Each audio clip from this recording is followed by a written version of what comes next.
Hey everyone, this is Sakshi. Welcome back to our channel Physics Veda. आज हम पढ़ने जा रहे हैं, कुछ प्रॉपर्टीज पढ़ेंगे। इसके अलावा सबसे इम्पॉर्टेंट जो है यहाँ पे टाइप्स ऑफ केमिकल इक्वेशंस हो गया, केमिकल रिएक्शंस हो गए, जिसमें कि हम कॉम्बिनेशन पढ़ेंगे, डिकम्पोजिशन पढ़ेंगे और आपके पास में डिस्प्लेसमेंट पढ़ेंगे, डबल डिस्प्लेसमेंट पढ़ेंगे। काफ़ी कुछ आपके पास में है। यहाँ पे इंपॉर्टेंट रिएक्शन है oxidation, reduction, redox reaction, endothermic, exothermic. और बिल्कुल घबराने की कोई बात नहीं है, क्योंकि सब हम बिल्कुल आराम से और अच्छे से पढ़ने वाले हैं। यहाँ पे सबसे पहले अगर मैं बात करूं, यहाँ पे पहला है आपके पास में प्रॉपर्टीज ऑफ केमिकल रिएक्शन, जिसमें कि आपके पास में चेंज इन स्टेट। जैसे आपके पास में क्या हो गया, सॉलिड से अगर सॉलिड को हम बहुत ज्यादा क्या करते हैं, हीट करते हैं बहुत ज्यादा नहीं, सॉरी, अगर हम नॉर्मली भी उसको हीट करेंगे तो वो किस में कन्वर्ट होता है, ये कन्वर्ट होता है आपके लिक्विड में। ठीक है, लिक्विड को हीट करते हैं तो ये कन्वर्ट होता है आपके पास में गैसेस में। ठीक है, गैसेस को जब हम कूल करते हैं, अच्छा यहाँ पे एक और वो होता है जब हम इसको एक्सट्रीम हीट करते हैं, सुपर हीट करते हैं किसको, गैसेस को, तो ये बन जाता है आपका प्लाज्मा स्टेट। कौन सा स्टेट, प्लाज्मा स्टेट बन जाता है। और यहाँ पे आपके पास में फ्री इलेक्ट्रॉन्स घूमते हैं। नेक्स्ट, अगर हम इसको कूल करते हैं, हीट को सॉरी गैसेस को, तो हमारे पास में लिक्विड बनता है। देन लिक्विड को करते हैं तो सॉलिड, और सॉलिड को जब सुपर कूल किया जाता है, सुपर कूल, ठीक है, या हम इसको क्या बोलेंगे, -273 डिग्री केल्विन, सॉरी डिग्री नहीं आएगा, -270 केल्विन।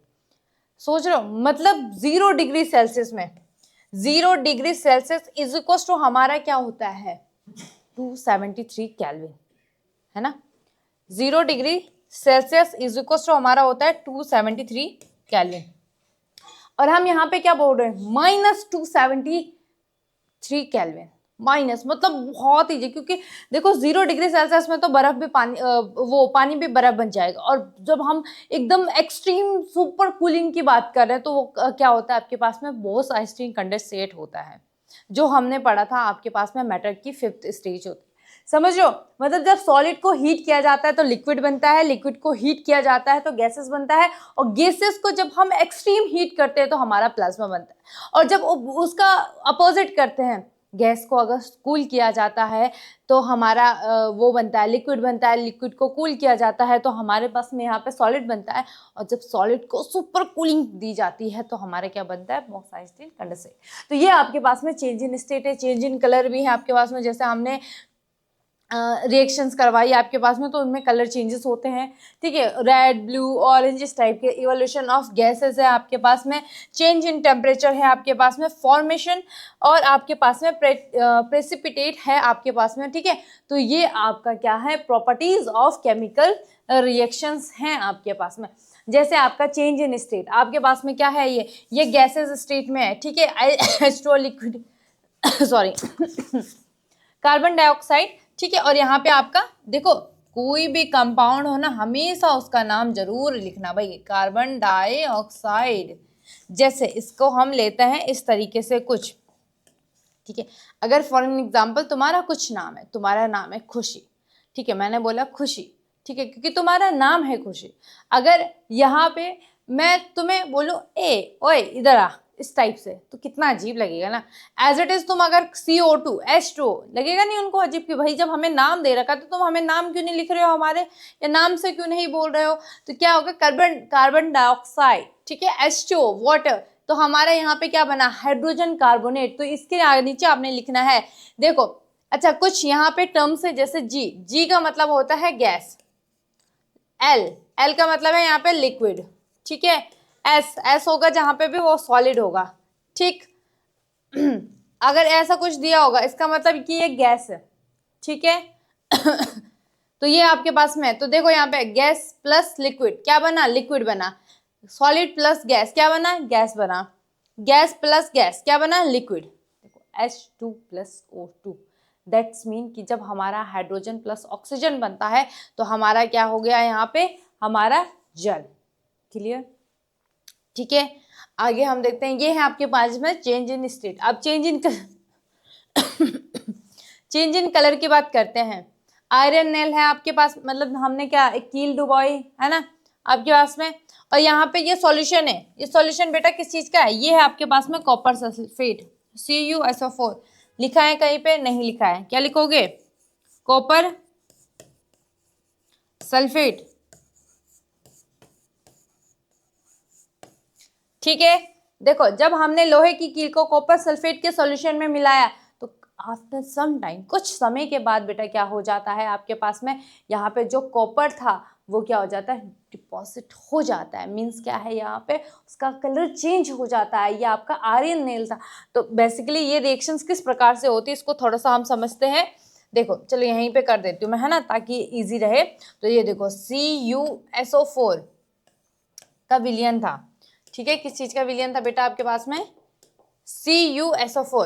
CuSO4 का सॉल्यूशन था।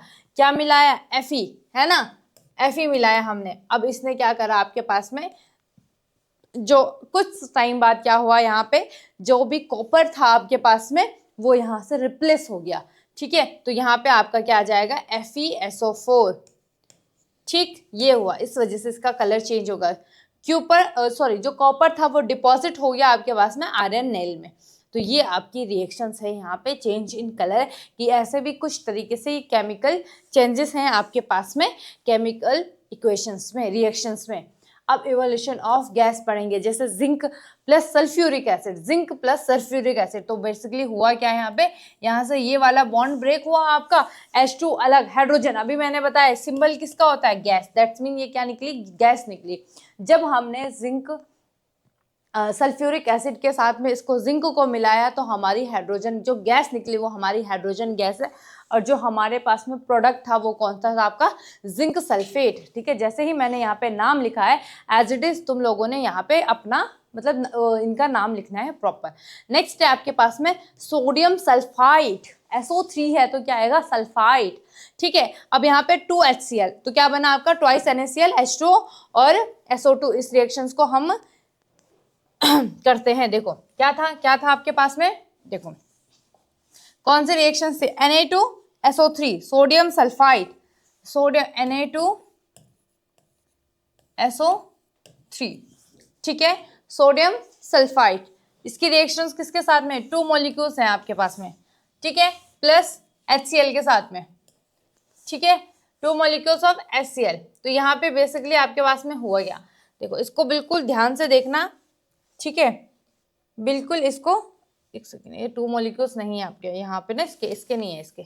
चलो अब देखो बेसिकली होता क्या है आपके पास में, यहां से आपके पास में जो ये Na वाला था, ये वाला ध्यान देखना, ये वाला Na2, ये आपके साथ में इसके साथ में ये बॉन्ड बनाता है। जब इसके बॉन्ड ब्रेक हुए दोनों के, इस तरीके से था आपके पास में Na, ठीक है, फिर यहाँ पे भी Na, फिर SO3, ऐसा समझो।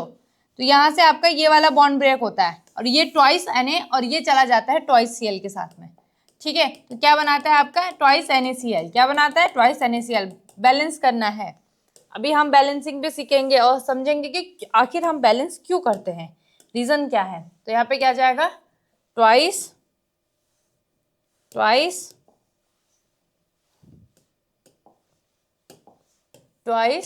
NaCl। अब और क्या क्या बचा यहाँ पे, देखो यहाँ पे 2 मॉलिक्यूल्स ऑफ हाइड्रोजन है। ठीक है, और यहाँ पे आपके पास में क्या बचा, SO3।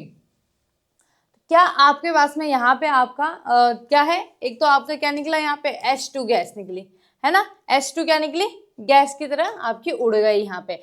दूसरा आपका क्या बचा यहाँ पे, SO3। ठीक है, तो ये किस प्रकार से आपका बॉन्ड ब्रेक हुआ है यहाँ पे और ये इस तरीके से अलग हुआ है। अच्छा सॉरी, H2O निकला ना, H2O निकला, तब यहाँ पे SO2, H2O गैस नहीं होगी, फिर इसको ये वाला हटा देना। ध्यान दो यहाँ पे, देखो सल्फर डाइऑक्साइड निकली और ये सल्फर डाइऑक्साइड गैस है और H2O। ये कुछ इस तरीके की रिएक्शन होगी। यहाँ से आपके पास में ट्वाइस ये वाला बॉन्ड, देखो मैं पूरी रिएक्शन को दोबारा करती हूँ।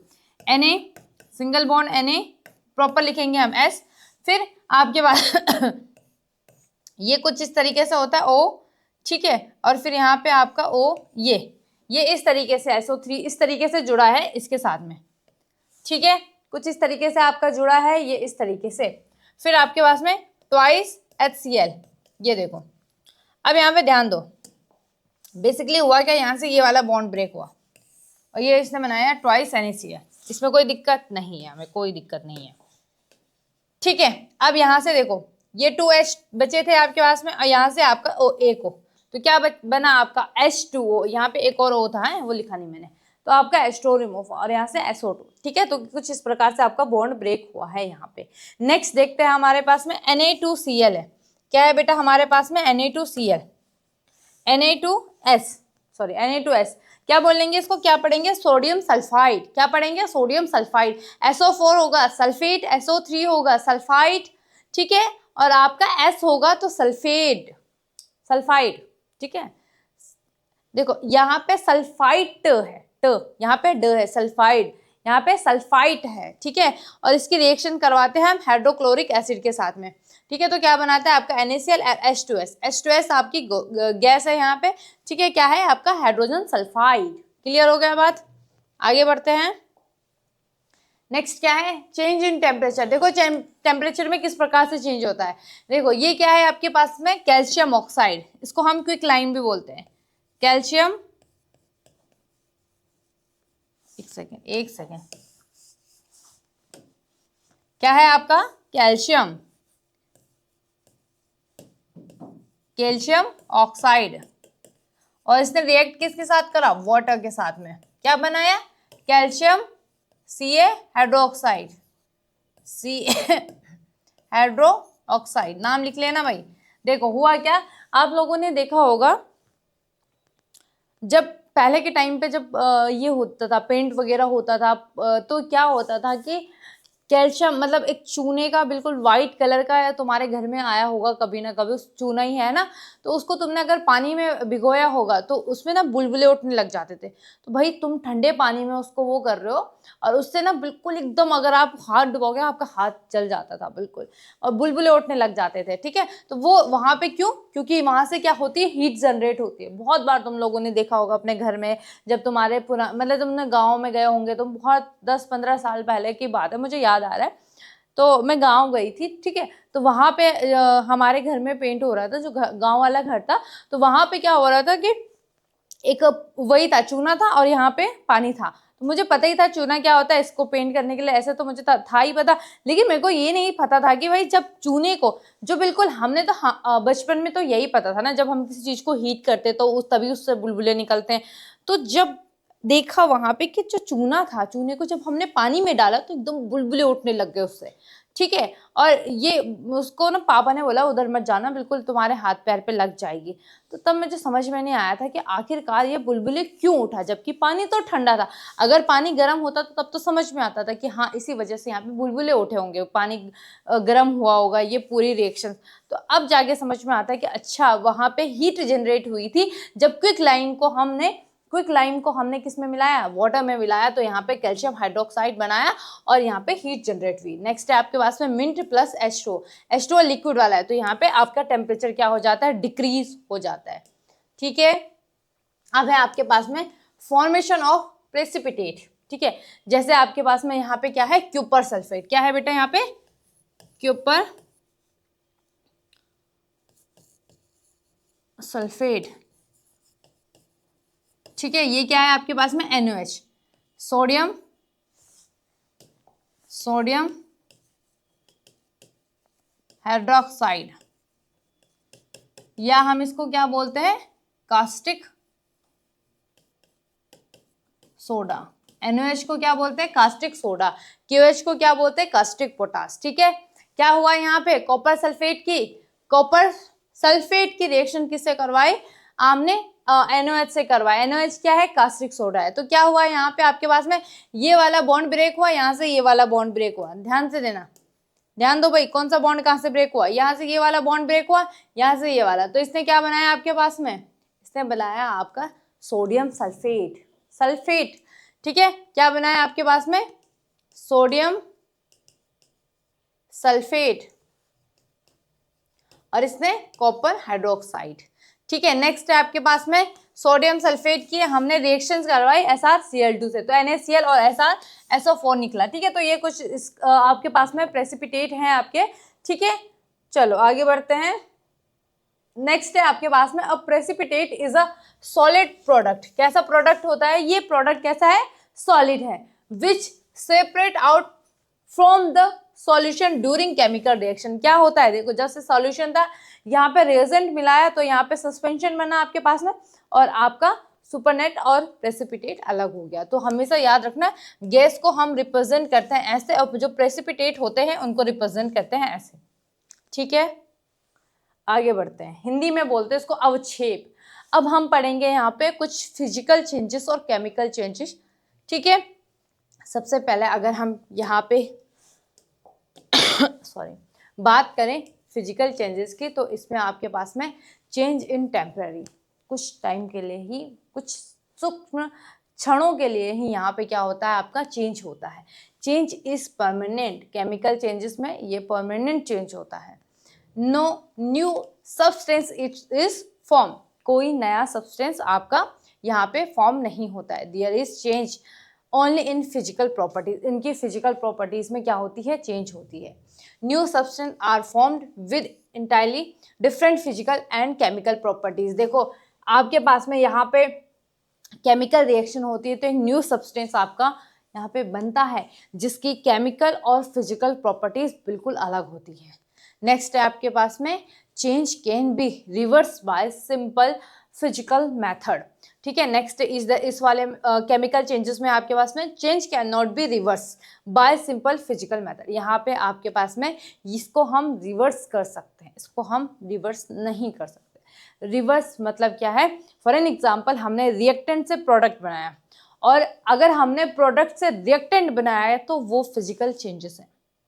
ठीक है, एक एग्जाम्पल लेते हैं। जैसे मैंने बर्फ से पानी बनाया, पानी से बर्फ बनाया, या बर्फ से पानी बनाया, तो दोनों रिवर्स है, रिवर्सिबल है, रिवर्सिबल रिएक्शन है। और अगर मैंने कागज को जलाया, या आपका दूध से दही बनाया, तो क्या आप दही से दूध बना सकते हो? नहीं बना सकते। तो यही आपके पास में क्या है? आपका केमिकल चेंज है। दूध से दही बनना, और पानी से बर्फ, और बर्फ से पानी, ये क्या है? फिजिकल चेंजेस, जिनमें ये रिवर्स हो सकती है, ये रिवर्स नहीं हो सकती है। ये टेम्पररी है, पानी से बर्फ टेम्पररी, बर्फ से वो, ये परमानेंट है। क्लियर? आगे यहाँ पे एनर्जी में और मे नॉट बी रिलीज्ड और अब्सॉर्ब। यहाँ पे एनर्जी रिलीज्ड हो भी सकती है और नहीं भी हो सकती है। यहाँ पे एनर्जी इज रिलीज और observe during chemical changes. Chemical changes आने पर आपके पास में एनर्जी या तो रिलीज होगी या आपका ऑब्जर्व होगी। Any change that involves chemical changes is called chemical reaction. इसी को हम क्या बोलते हैं? अगर कोई भी चीज केमिकल चेंज हो रहा है तो इसको हम क्या बोलेंगे? केमिकल रिएक्शन बोलेंगे। होप सो आपको इतना समझ में आया होगा कि क्या आपके पास में है। आगे केमिकल इक्वेशन की, केमिकल इक्वेशन का हमने थोड़ा सा कल की क्लास में पढ़ लिया था। तो अ मेथड ऑफ आपके पास में representing a chemical reaction with the help of symbol and formulae of the substance involved in it is known as chemical equation। Means क्या है कि कोई भी केमिकल रिएक्शंस को अगर हम रिप्रेजेंट कर रहे हैं सिंबल के तौर पे, अल्फाबेटिक या वर्ड्स के फॉर्म में, या फॉर्मूले के फॉर्म में, तो ये आपका क्या होगा? केमिकल इक्वेशन हम इसे बोलेंगे। A chemical equation can be written in two forms। एक तो हम वर्ड इक्वेशन में इन्हें लिख सकते हैं, जैसे hydrogen plus oxygen gives water, या सिंबॉलिक रिप्रेजेंट में आपके पास में क्या आ जाएगा? H2 प्लस O2, इस तरीके से। क्लियर हो गई बात? ठीक है, अब है आपके पास में इंफॉर्मेटिव इक्वेशंस।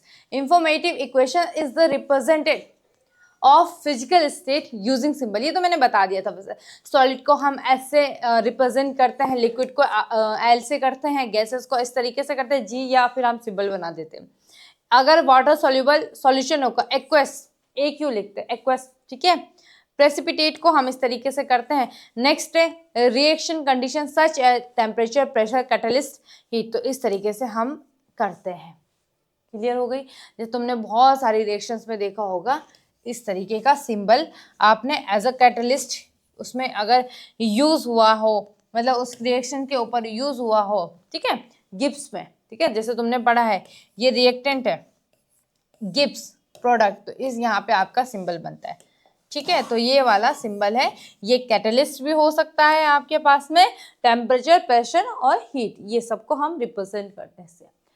नेक्स्ट है आपके पास में making a chemical equations more informative, ठीक है, the physical state of the reactant and product can be represented by using of this symbol. अच्छा ये तो इसमें आ गया, जैसे ये आ गया, सेम वही चीज आ गई यहाँ पे ना, कोई बात नहीं। चलो, प्रेसिपिटेट को हमने इस तरीके से डिनोट करा, जैसे यहाँ पे प्रेसिपिटेट आपका क्या बना, BaSO4 बना और यहाँ पे आपका गैसेस क्या बना, आपकी हाइड्रोजन गैस बनी। जैसे मतलब हाइड्रोजन की रिएक्शन करी हमने जिंक क्लोराइड के साथ में, तो हमारा क्या बना, सॉरी HCl की रिएक्शन करी हमने जिंक के साथ में, तो हमारा जिंक क्लोराइड प्लस H2 हमारी गैस बनी है। क्लियर?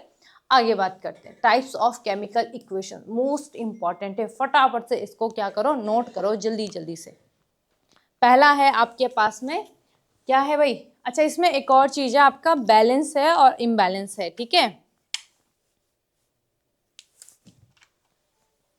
चलो, तो बैलेंस वाले में क्या है, it is an equation for a chemical reaction in which the number of atoms for each elements in the reaction and the total changes the total charges are the same for both reactant and product। क्या बोला गया है यहाँ पे, आपके पास में जो रिएक्टेंट और प्रोडक्ट है उन दोनों में आपके पास में क्या होना चाहिए, उनके जो नंबर ऑफ एटम्स है वो बिल्कुल सेम होने चाहिए। आप लोगों ने 9th क्लास में पढ़ा होगा कंजर्वेशन ऑफ एनर्जी। क्या होती है, energy neither be created nor be destroyed. इसे हम मतलब एनर्जी बोली मैं, एनर्जी को हम ना ही क्रिएट कर सकते ना ही डिस्ट्रॉय कर सकते, इसको एक फॉर्म से दूसरे फॉर्म में हम ट्रांसफर कर सकते। यही आपके पास में क्या था, कंजर्वेशन ऑफ मास। और आप लोगों ने उससे रिलेटेड एक चीज और पढ़ी होगी, क्या सुनी होगी, conservation of energy. Energy same as it is, sorry mass, energy तो पढ़ रखा है, mass neither be create nor be destroy, मतलब मास को भी हम ना ही क्रिएट कर सकते हैं ना ही डिस्ट्रॉय कर सकते हैं, इसको एक फॉर्म से दूसरे उसमें ट्रांसफर हम कर सकते हैं। यहाँ पे भी हमारे पास में पहले हम पढ़ेंगे टाइप्स ऑफ केमिकल इक्वेशन। एक बैलेंस केमिकल इक्वेशन होती है जो इस प्रकार से है, जैसे हम यहाँ पे देखें, अगर हमारे पास में जिंक देखो Zn, कितने एटम्स है Zn के, एक एटम्स यहाँ पे है, हाइड्रोजन दो, SO4 S में एक यहाँ पे, ऑक्सीजन 4 यहाँ पे, 4 यहाँ पे, ठीक है। तो ये आपके पास में क्या हो जाएगा, ये आपका क्या हो जाएगा, यहाँ पे आपकी बैलेंस इक्वेशन। क्या है ये, आपकी बैलेंस इक्वेशन है। लॉ ऑफ कंजर्वेशन ऑफ मास, जो मैंने आपको अभी बताया, क्या है आपके पास में, मास can neither be created nor destroyed in a chemical reaction, that is the total mass of the elements present in the product of a chemical reaction has to be equal to the total mass of the elements present in reactant। वही है, जितना मास reactant का होगा उतना ही मास आपका किसका होगा, आपके प्रोडक्ट का होगा। क्लियर हो गई बात। जैसे यहाँ पे है आपके पास में A + B गिव्स आपका AB, total mass of elements in the reactant, the total mass of elements in the product is equal to. Clear हो गई बात। अब यहाँ पे बात हम यही करते हैं कि हम लोगों ने तो बैलेंस बहुत सुना है कि भाई इसको बैलेंस करना है, उसको बैलेंस करना है, केमिकल रिएक्शन को बैलेंस करना है, बहुत बार, है ना। लेकिन कभी आपने ये सोचा, हम केमिकल रिएक्शन को बैलेंस करना तो पढ़ते हैं, लेकिन क्यों, है ना। अच्छा, जब हम ना, मुझे ऐसा लगता है अगर कोई साइंस का स्टूडेंट है तो उसके मन में ना हमेशा 3-4 सवाल हमेशा चलते रहने चाहिए। क्या, क्यों और कैसे। ठीक है, ये क्यों हुआ, कैसे हुआ और ये क्या है, ये सवाल हमेशा आपके दिमाग में चलते रहने चाहिए। अगर हम बैलेंस केमिकल इक्वेशन पढ़ रहे हैं तो क्यों पढ़ रहे हैं, कैसे पढ़ रहे हैं, और ये क्या है, ज़रूरत क्या है हमें। तो देखो अभी मैंने बताया आपको कि अगर हम बात करें इन रियल लाइफ तो बैलेंसिंग बहुत ज़रूरी है, और केमिस्ट्री में भी आपकी बैलेंसिंग बहुत ज़रूरी है, चाहे वो रिएक्टेंट की हो, चाहे एलिमेंट्स की हो, चाहे कंपाउंड्स की हो, बैलेंस करना पड़ता है। क्यों? क्योंकि लॉ ऑफ कंजर्वेशन ऑफ मास को हमने पढ़ा है कि अगर रिएक्टेंट का मास इज इक्वल टू आपका किसका होना चाहिए, प्रोडक्ट का। क्लियर?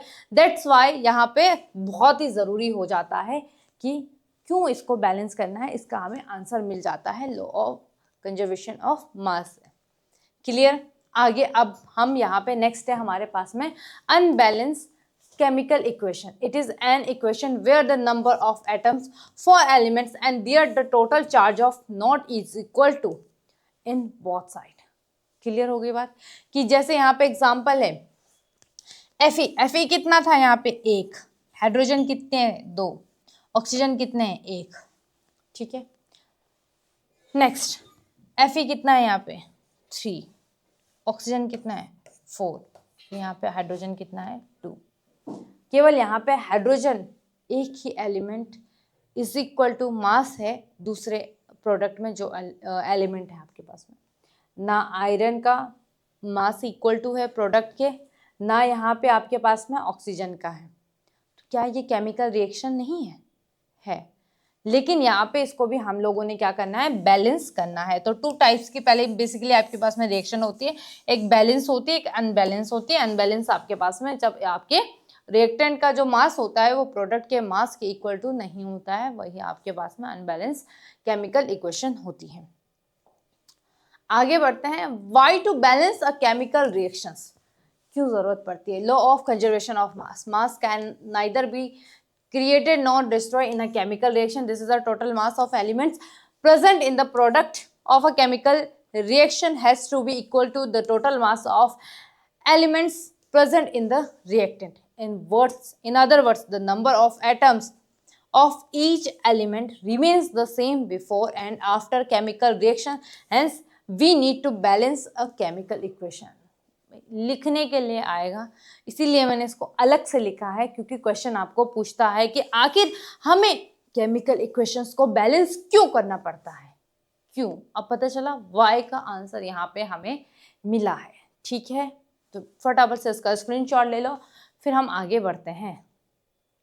चलो नेक्स्ट क्या है हमारे पास में, नेक्स्ट है बैलेंसिंग ऑफ केमिकल इक्वेशंस। अब हमने पूरा पढ़ना है यहाँ पे रूल क्या है, किस तरीके से बैलेंस करना है, क्योंकि आपके पास में 2 नंबर में आता है आपका बैलेंस करना, ठीक है। चलो पहला है the process of making the number of different types of atom equal on the both side of an equation is called balancing of equations. जैसे आपके पास में हिट एंड ट्रायल मेथड सबसे बढ़िया, hit and trial method. Cricket खेला है आप लोगों ने, खेला होगा, ऑब्वियस सी बात है, वहाँ पे भी आपका हिट एंड ट्रायल होता है हर जगह पे, है ना। हम हर जगह पे हिट एंड ट्रायल का मेथड यूज करते हैं। फॉर एन एग्जांपल हम किसी शादी में गए, है ना, और चलो यार ये ज़्यादा ही एक्सट्रीम लेवल का हो जाएगा आपके पास में, है ना, ठीक है। चलो हिट एंड ट्रायल में देखते हैं। फॉर एन एग्जाम्पल देखो यहाँ पे हिंट्स आपके पास में बैलेंसिंग केमिकल इक्वेशन हो गई, एडजस्ट द को आपके पास में नॉट भी। अच्छा इसमें एक और चीज है, देखो अगर आपके पास में आपका सबसे पहले हमारा जो होता है वो होता है इवन और odd curve, multiply by 2 to make all even. अगर हमारे पास में कुछ ऑड नंबर है, फॉर एन एग्जांपल रिएक्टेंट में ऑड नंबर है और प्रोडक्ट में इवन नंबर आ रहा है, तो हमें मल्टीप्लाई बाय 2 करना है, क्योंकि आप किसी भी डिजिट को अगर 2 से मल्टीप्लाई करोगे तो हमेशा आपके पास में क्या मिलेगा, इवन नंबर आएगा हमेशा, ठीक है, ध्यान रखना। बैलेंस द आपके पास में polyatomic ions as a whole, check the balance equation. Balance, अच्छा इसमें मेरे को नहीं लगता यार आपको पढ़ने की जरूरत है, मैं बताती हूँ कैसे करना है। देखो सबसे पहले यहाँ पे एक इक्वेशन लेते हैं, Zn S और प्लस O2 है ना, चलो इसमें तो कुछ है ही नहीं, देखो इसमें आपके पास में Zn प्लस O2 है, ठीक है, और ZnO, अच्छा हाँ ZnO है ना, और SO2, तो यहाँ पे देखो इसको लेते हैं हम ZnS plus O2, Zn zinc, Zn, ठीक है, और रिएक्शन क्या थी आपके पास में ZnS, अच्छा जिंक सल्फाइड है ना, प्लस O2, क्या बना आपके पास में रिएक्टेंट में जिंक O और जिंक ऑक्साइड प्लस SO2, ये बना। अब अगर हम देखो सबसे पहले हमें एक टेबल बनानी होती है, यहाँ पे आपका रिएक्टेंट हो गया R और यहाँ पे आपका प्रोडक्ट P। अब यहाँ पे लेते हैं हम एलिमेंट्स, ठीक है, सबसे पहले हमने लिया यहाँ पे एलिमेंट्स आपका जिंक, रिएक्टेंट में जिंक कितना है 1, प्रोडक्ट में जिंक कितना है 1, इसको करना है कुछ नहीं करना है। नेक्स्ट सल्फर में इधर कितना है रिएक्टेंट में 1, उधर कितना है 1, इसमें करना है कुछ नहीं करना है। नेक्स्ट हमारे पास में है ऑक्सीजन O, रिएक्टेंट में O कितना है 2 और यहाँ पे कितना है 3। तो हमने क्या करा था, कोई भी ऑड नंबर होगा सबसे पहले हम उसको इवन बनाएंगे, 2 से मल्टीप्लाई करा 6, ठीक है, आया 6। अब इधर देखो, अब यहाँ पे 6 हो गए, अब यहाँ पे 2 है, अब इसको हमने 6 लाने के लिए हम क्या करेंगे, सिंपल सी बात है, जब हमने इसको 2 से मल्टीप्लाई करा इक्वल करने के लिए, तो इसको हम किससे करेंगे 3।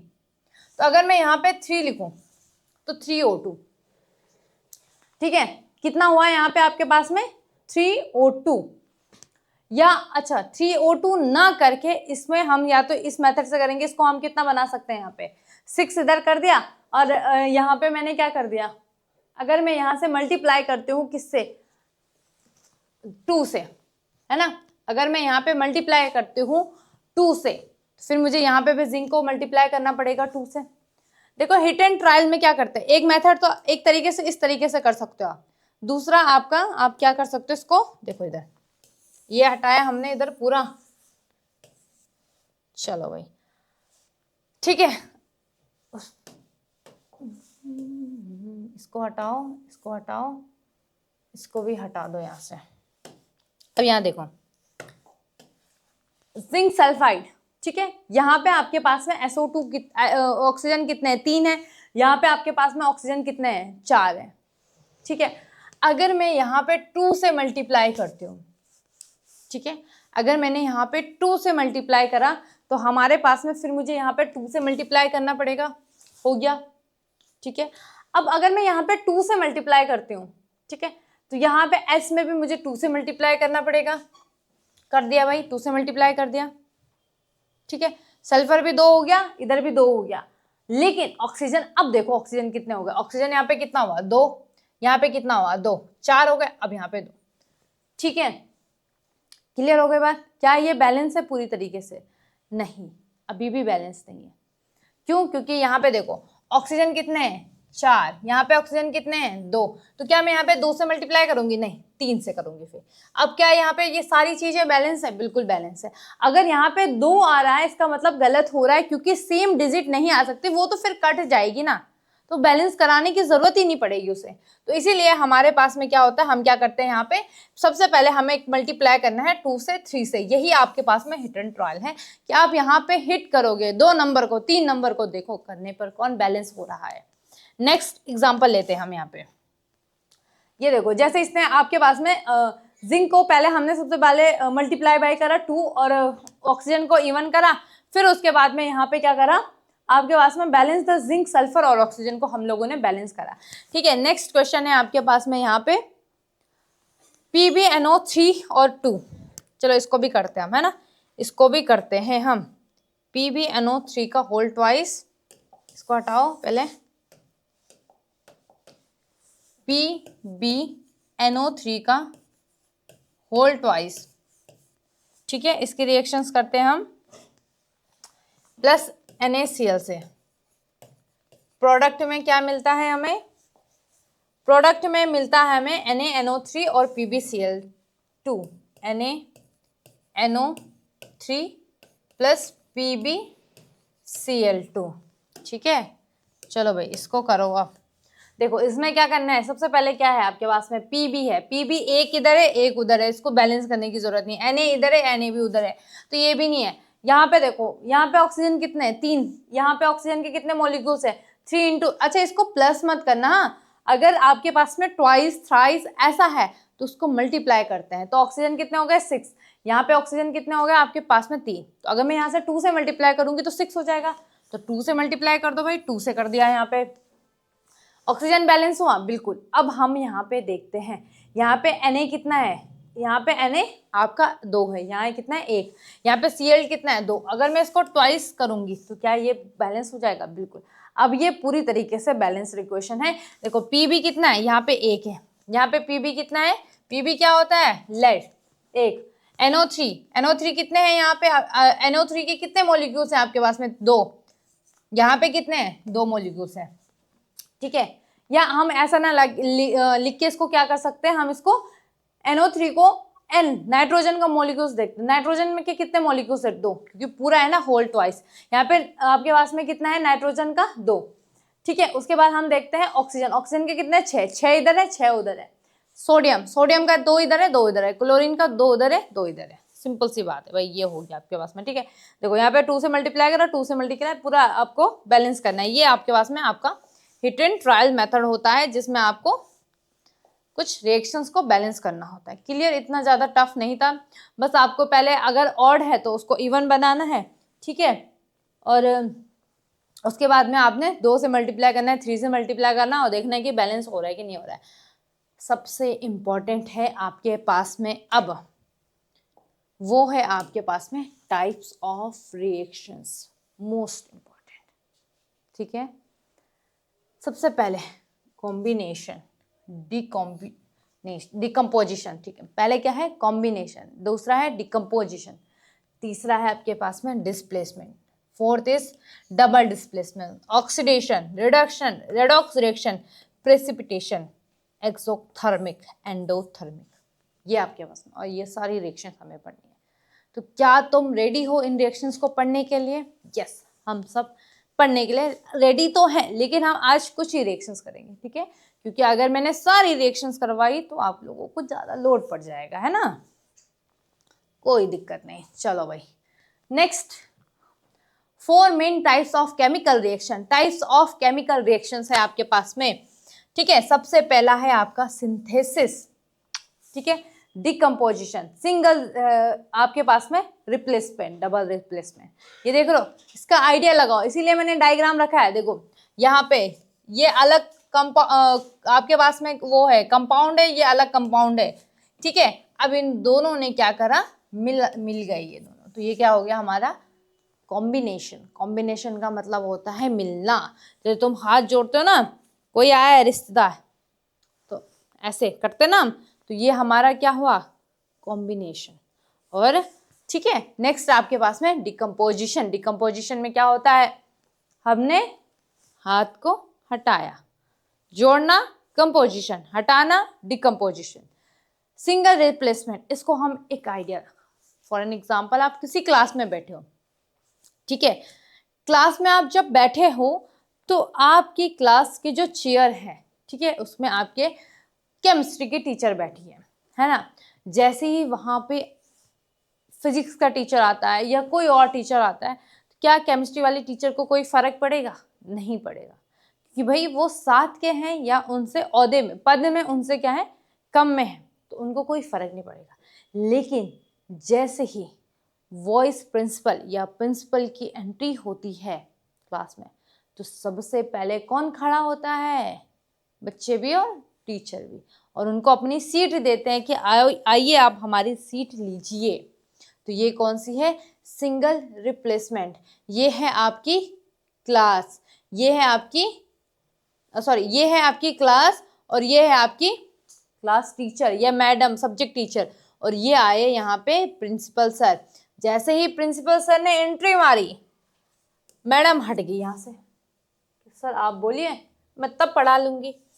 तो यहाँ पे फिर सर इनको थोड़ा ज्ञान देने लग जाते हैं कि ऐसे ऐसे, है ना। और जब आता है आपके पास में डबल रिप्लेसमेंट या डबल डिस्प्लेसमेंट, तो इसमें क्या होता है, अगर प्रिंसिपल सर का लेक्चर कुछ ज़्यादा लंबा है या उनको कुछ और समझाना है और उनको मैम की हेल्प भी चाहिए, तो वो क्या करते हैं, अपने साथ चेयर लेके आते हैं।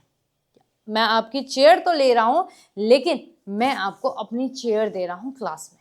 तो यही आपके पास में देखो, ये आपकी स्कूल टीचर, सब्जेक्ट टीचर, ये आप लोग हो, है ना।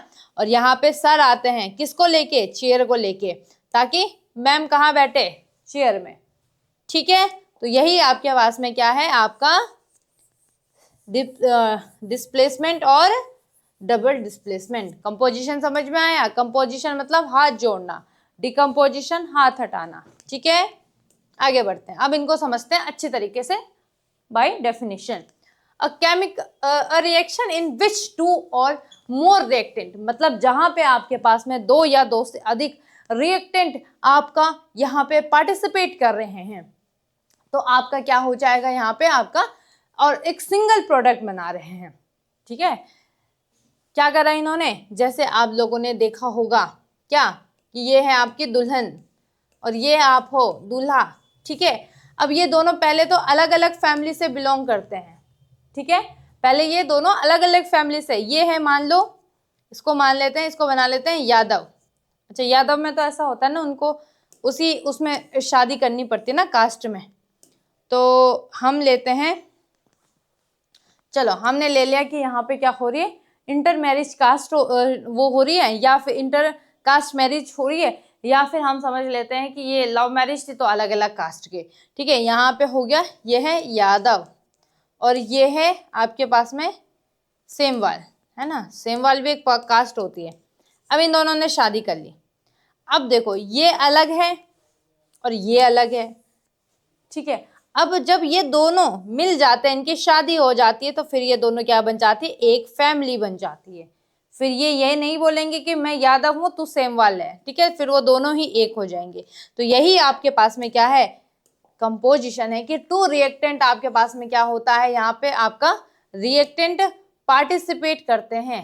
ठीक है, क्या होता है, यहाँ पे दो रिएक्टेंट या दो से अधिक रिएक्टेंट यहाँ पे पार्टिसिपेट करते हैं और एक सिंगल प्रोडक्ट बनाते हैं।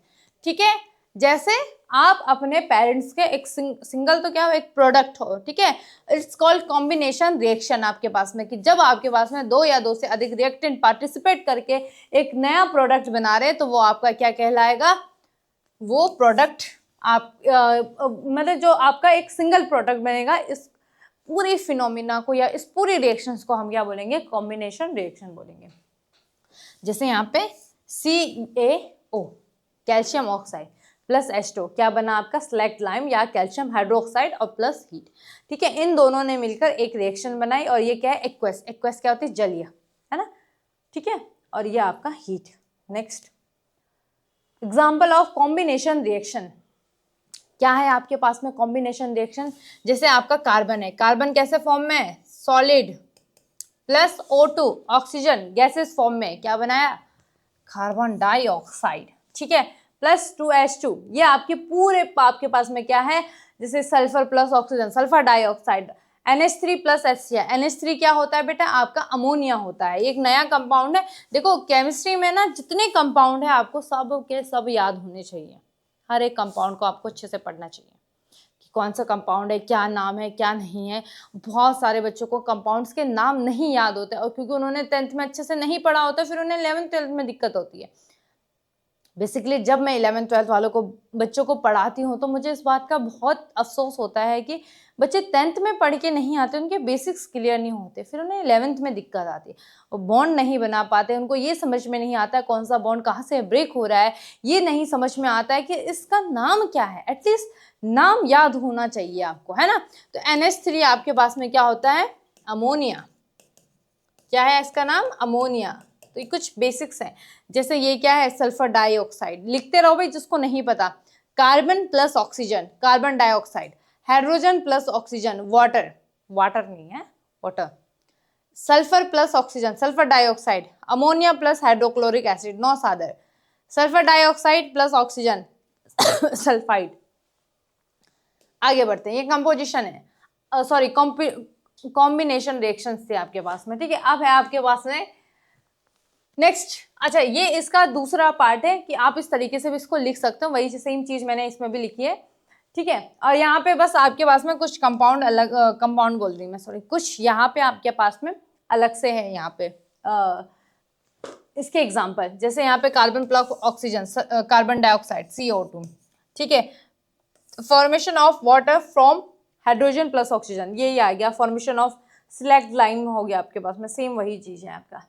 नेक्स्ट है आपके पास में डिकम्पोजिशन। डिकम्पोजिशन में एक रिएक्टेंट होता है, उससे दो या दो से अधिक प्रोडक्ट बनते हैं।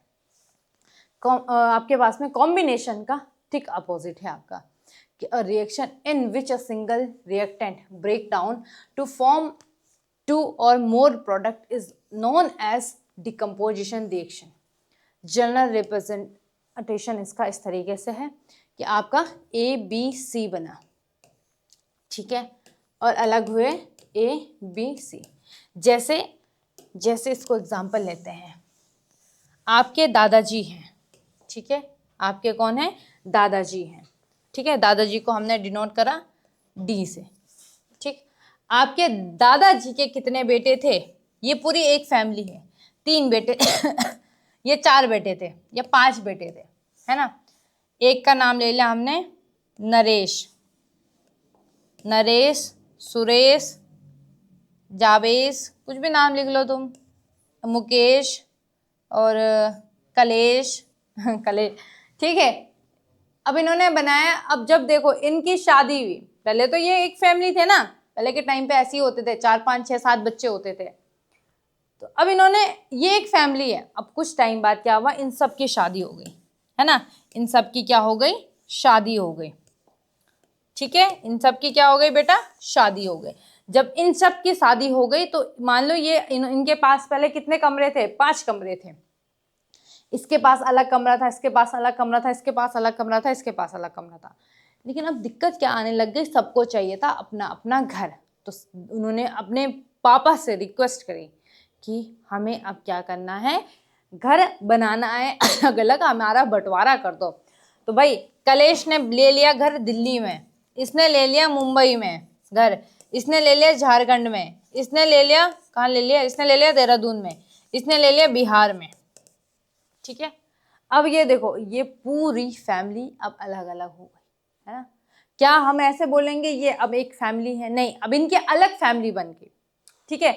इसके बच्चे हुए, उनके बच्चों की शादी हुई, तो ये है आपके पास में डिकम्पोजिशन। पहले एक फैमिली थी, फैमिली से ये क्या हो गई, अलग अलग हो गया। मतलब रिएक्टेंट तो एक था, लेकिन बाद में क्या हो गया, प्रोडक्ट अलग अलग बन गया। क्लियर हो गई बात, कुछ ज्यादा टफ नहीं है आपके पास में ये, ठीक है।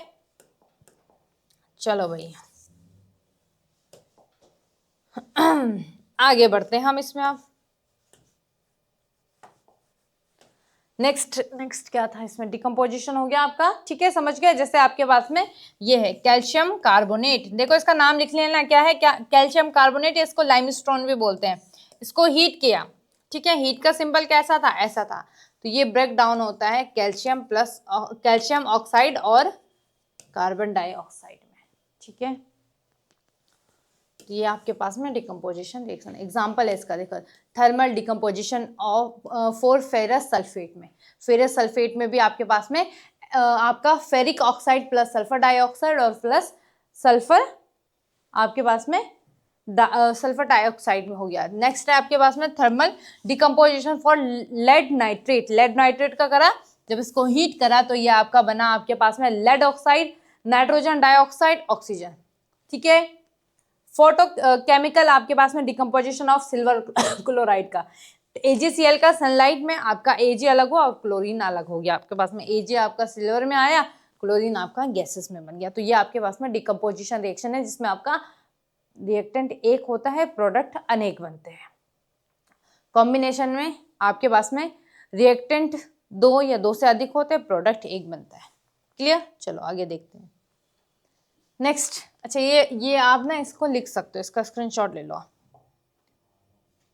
ये आपके पास में थर्मल डिकम्पोजिशन रिएक्शन हो गई आपके पास में, ठीक है। इस तरीके से इसका भी स्क्रीनशॉट ले लो आप फटाफट से। नेक्स्ट है आपके पास में इलेक्ट्रोलिटिक वही आ गया आपके पास में, ये डिकम्पोजिशन का एग्जाम्पल है, इसको आप स्क्रीनशॉट ले सकते हो। थोड़ा सा हल्का सा बता सकती हूँ मैं आपको। These reaction involved in a use of electrical energy for the decomposition of reactant molecules. Such reactions are called electrolytic decomposition. इतना important मतलब है नहीं, वो इतना आता है, इतना डीप में नहीं आएगा आपके पास में, है ना। तो मैंने लिख दिया, मैंने कहा चलो कोई नहीं, आप पढ़ लेंगे ना, इसको भी पढ़ लेना। These reaction involved in the use of light energy photons for the purpose of decomposition.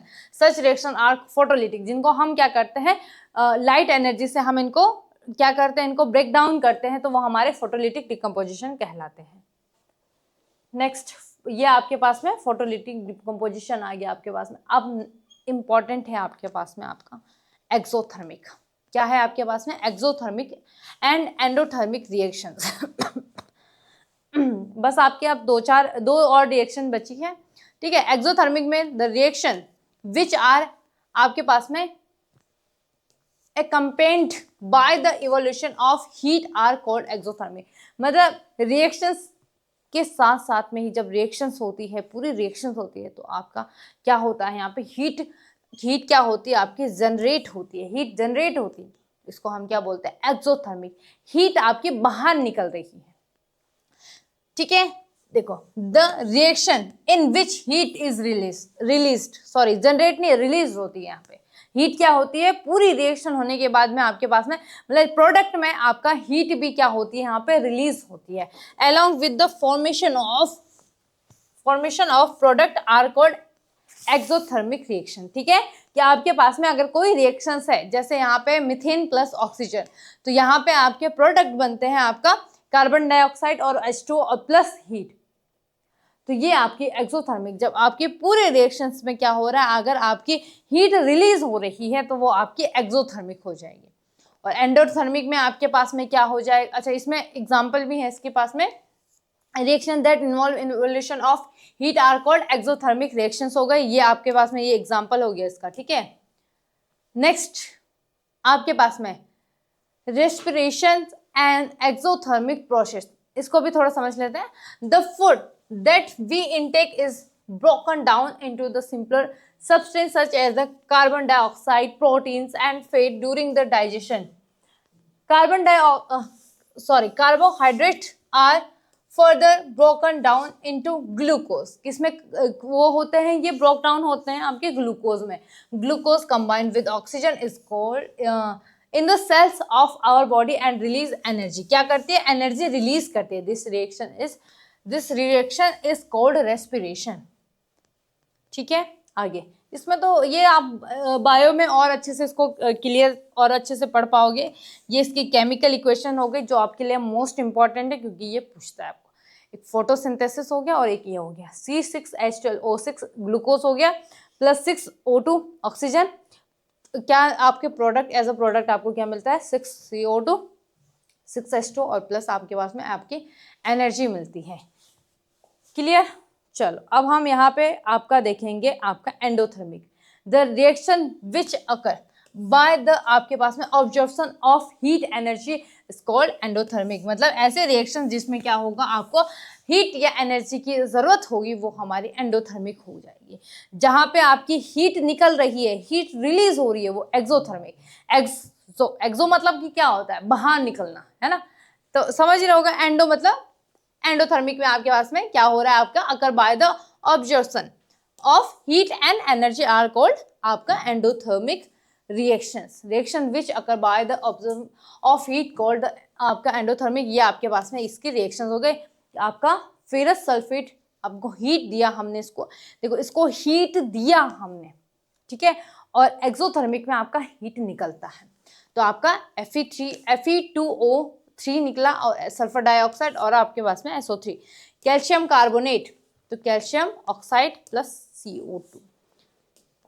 तो ये था आपके पास में आपका combination, decomposition, exothermic, endothermic reactions और केमिकल रिएक्शंस को क्यों बैलेंस किया जाता है पूरा, ठीक है। कल इसके आगे हम रेडॉक्स रिएक्शन पढ़ेंगे, ऑक्सीडेशन पढ़ेंगे, डिस्प्लेसमेंट पढ़ेंगे, सारी रिएक्शंस हम पढ़ने वाले हैं। तो फिलहाल आज के लिए अभी के लिए इतना ही रखेंगे। मिलते हैं नेक्स्ट वीडियो के साथ में, तब तक के लिए आप पढ़ाई करते रहिए। धन्यवाद।